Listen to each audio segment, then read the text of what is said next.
Hello दोस्तों, मैं भी आशा करता हूँ आप लोग स्वस्थ होंगे, मस्त होंगे, अच्छे होंगे और अपने बेहतरी के प्रति निरंतर गतिमान होंगे। तो दोस्तों, कुछ कर जाने की लौगर तासीर में है, कुछ कर जाने की लौगर तासीर में है, फिर क्या फ़र्क पड़ता है क्या तकदीर में है। दोस्तों, तकदीर को कभी मत कोसिएगा, मेहनत को तवज्जो दीजिएगा, किसी को कम समय दीजिएगा वो चलेगा, लेकिन खुद को ज़्यादा समय दीजिएगा। तो आइए दोस्तों, आज हम लोग ऐसे टॉपिक को समझेंगे जिसका नाम सुनते ही तबाही दिमाग में छप जाती है। तबाही का विजुअलाइजेशन आत्मचित्रण यानी मनः चित्रण होने लगता है। टॉपिक का नाम है भूकंप यानी अर्थक्वेक। भूकंप यानी भूमि में कंपन, पृथ्वी का कांपना, पृथ्वी में कंपकपी मच जाना, इसे अर्थक्वेक कहते हैं। दोस्तों, भूकंप को हम शब्दों के माध्यम से जानेंगे, क्योंकि वर्ड क्या होते हैं, किसी एग्ज़ाम रूपी टारगेट को हिट करने के लिए आपके ये अस्त्र होते हैं। क्या चीज़? वर्ड।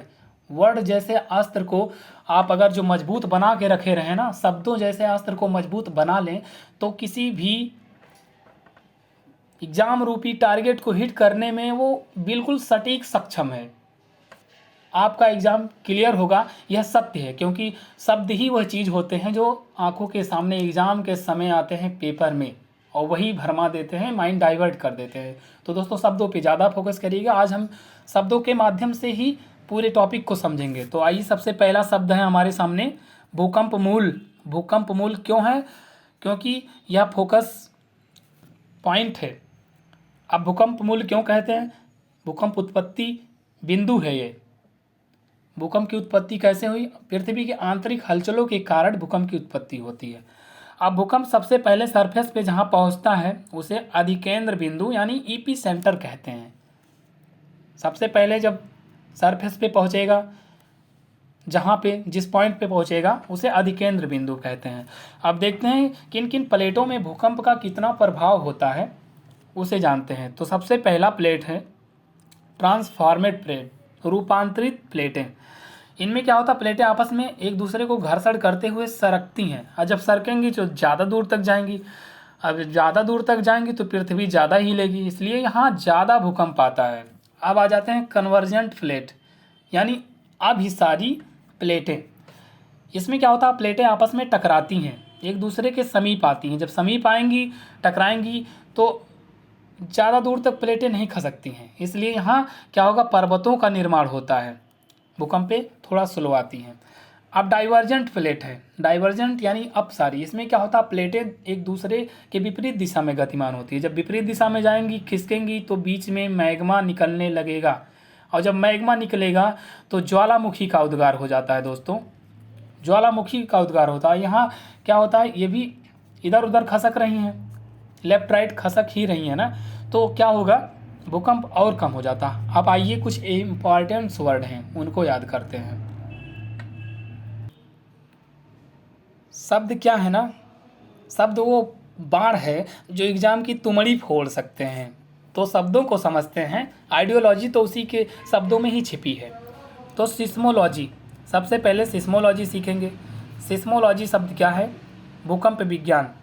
भूकंप आई, उसके बारे में लोगों ने पता लगाया, कितनी क्षति हुई, कहाँ कहाँ तबाही आई, कितने लोग उससे घायल हुए, कितने लोग विस्थापित हुए, ये सारी अध्ययन को भूकंप विज्ञान में सीखा जाता है, जिसे सिस्मोलॉजी कहते हैं। भूकंप विज्ञान के अध्ययन को सिस्मोलॉजी कहते हैं। अब भूकंप में तीव्रता और अवधि का मापन भी होता है। क्यों होता है? क्योंकि भाई क्षति ज़्यादा होगी तो जाहिर सी बात है, कितनी तेज़ गति से आई थी तूफान, कितनी तेज़ गति से भूकंप आया था, इसका लोग अंदाज़ा लगाएंगे ही। तो इसे अंदाज़ा लगाने के लिए सिस्मोग्राफ का प्रयोग किया गया। सिस्मोग्राफ यानी भूकंप मापी यंत्र का प्रयोग। अब उसमें तरंगे भी इन्वॉल्व होती हैं, तो भूकंपीय तरंगों का मापन किस पे होता है? रिक्टर स्केल पे होता है। रिक्टर स्केल किस पे मापा जाता है? सिस्मोग्राफी यंत्र होता है, उसी में रिक्टर स्केल को नापा जाता है, इन तरंगों को नापा जाता है। अब भूकंपें जब आती हैं तो किन समय में, दुनिया में कई प्लेटें हैं, तो अलग अलग प्लेटों में अलग अलग समय में आती हैं ना, तो समान समय में जो भूकंपें आती हैं उन्हें सह भूकंप रेखा कहते हैं, यानी होमोसिस्मल लाइन कहते हैं। होमोसिस्मल लाइन कहते हैं। अब कभी कभी क्या होता है, दुनिया में जो प्लेटें हैं उनमें भूकंप जब आते हैं तो समान तीव्रता के भी आते हैं, यानी जब समान तीव्रता के आएंगे तो उनको मिलाने वाली रेखा को समभूकंप रेखा यानी आइसोमिक लाइन कहते हैं। अब आइए तरंगों के बारे में सीखते हैं। तरंगे क्या हैं इनको जानते हैं। तो दोस्तों तरंगों के प्रकार के बारे में हम लोग सीखेंगे। Type of wave. Type of wave में 3 तरंगे हैं, पी, एस, यल तरंगे। पी तरंगों को हम लोग सीखेंगे। पी तरंगे कैसी तरंगे हैं? यह सभी तरंगों में सबसे तीव्र गतिमान होती है यानी 8 किलोमीटर प्रति सेकंड की रफ्तार से चलती हैं। दोस्तों 8 किलोमीटर प्रति सेकंड की रफ्तार से चलती हैं ये तरंगे, इसलिए ये सबसे तरंगों में सबसे तीव्र गति से चलती हैं। और दोस्तों जो तीव्र गति से चलता है उससे क्षति कम होती है। क्यों होती है? क्योंकि जब इलेक्ट्रिसिटी में धारा प्रवाहित होती है तो उसमें भी रुक रुक के धारा प्रवाहित होती है, इसलिए झटका आता है शरीर में, झटका देता है शरीर को। और जब रुक रुक के प्रवाहित होता तो ज़्यादा झटका देता शरीर को, इसलिए पी तरंगे जब 8 किलोमीटर प्रति सेकंड की रफ्तार से चल रही हैं तो ज़्यादा तेज चलती हैं, इसलिए भूकंपों का महसूस इसमें कम होता है। अनुलंब तरंगे कहते हैं यानी लॉन्गिट्यूडनल वेव इसे कहते हैं, ज़्यादा दूर तक जाता है और सरफेस पे नज़दीकी सरफेस पे जल्दी ही पहुंच जाता है। पी तरंग ठोस पदार्थों में सबसे अधिक चलता है। अब यस तरंग यानी सेकेंडरी वेव के बारे में समझ लेते हैं। सेकेंडरी वेव यानी यस तरंगे, यस वेव केवल ठोस माध्यम से ही गुजर सकता है या गुजरने वाली तरंग है, और इस ठोस माध्यम से गुजरने वाली इस तरंग को अनुप्रस्थ तरंग यानी ट्रांसवर्बर वेव कहते हैं। यस तरंग को शरीर तरंग भी कहते हैं यानी बॉडी वेव। इसकी गति 4 किलोमीटर प्रति सेकंड होती है। अब आइए देखते हैं यल तरंग। यल यानी लव, लव यानी प्यार। प्यार क्या होता है दोस्तों? प्यार वो होता है जो हर किसी को नज़दीक ला देता है, एकदम करीब ला देता है। लेकिन दोस्तों यहाँ प्यार वैसा प्यार नहीं है। लव यानी विनाशात्मक लव, इसे विनाशात्मक तरंग भी कहते हैं।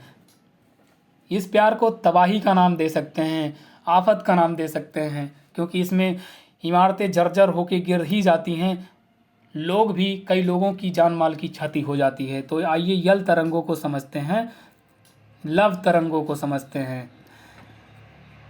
यल वेव या सीमित धरातलीय तरंग कहते हैं इसे, क्योंकि धरातल के सीमित स्थान में सीमित दूरी पे आता है। इसे लव वेव भी कहते हैं यानी प्रेम वाला वेव नहीं, क्योंकि खतरनाक तो प्रेम भी होता है, तो आप कह सकते हैं लव तरंगे हैं। इसकी खोज HD लव ने की थी। इसे रेले वेव भी कहते हैं। HD लव ने लव तरंगों की खोज की थी। दोस्तों सोचिए लव ने क्या सोचा होगा कि इसको यल है तो लव लगा देते हैं, यल लगा देते हैं, और सच में जब ये यल तरंगे आती हैं तो यल ही लगा देती हैं। दोस्तों माइंड मत करिएगा, लेकिन तबाही का दूसरा नाम ही यही है। तो इसकी गति क्या होती है? 1.5 से 3 किलोमीटर प्रति सेकंड की रफ्तार से होती है। दोस्तों इतना कम गति की है। जब झटका 8 किलोमीटर प्रति सेकंड की रफ्तार से चलता है तो झटका देता है वो भी कम देता है, लेकिन जब इतना स्लो होके आएगा, ऐसे ऐसे करके आएगा, रुक रुक के आएगा तो हिला देगा। तो जाहिर सी बात है इमारतें, बिल्डिंग, घर, मकान, पेड़ पौधे सब कुछ टूट फूट के गिर फिर जाएंगे। इसीलिए यह कितना आता है इसे ध्यान रखिएगा दोस्तों। 1.5 से 3 किलोमीटर प्रति सेकंड की रफ्तार से आती है। ठोस, तरल, गैस तीनों माध्यम से होकर गुजर सकती है, लेकिन ठोस में ज़्यादा होती है। यल तरंगे आड़े तिरछे चलती हैं यानी जिग जैग चलती हैं, और यल तरंगों को ही विनाशात्मक तरंगे कहते हैं, क्योंकि प्रेम भी खतरनाक होता है, हमने पहले बता दिया है। तो दोस्तों आज का यह वीडियो आप लोग को पसंद लगे तो लाइक करिए, शेयर करिए, सब्सक्राइब करिए और ज़्यादा से ज़्यादा लोगों तक पहुंचाने की कोशिश करिए। Thanks to all.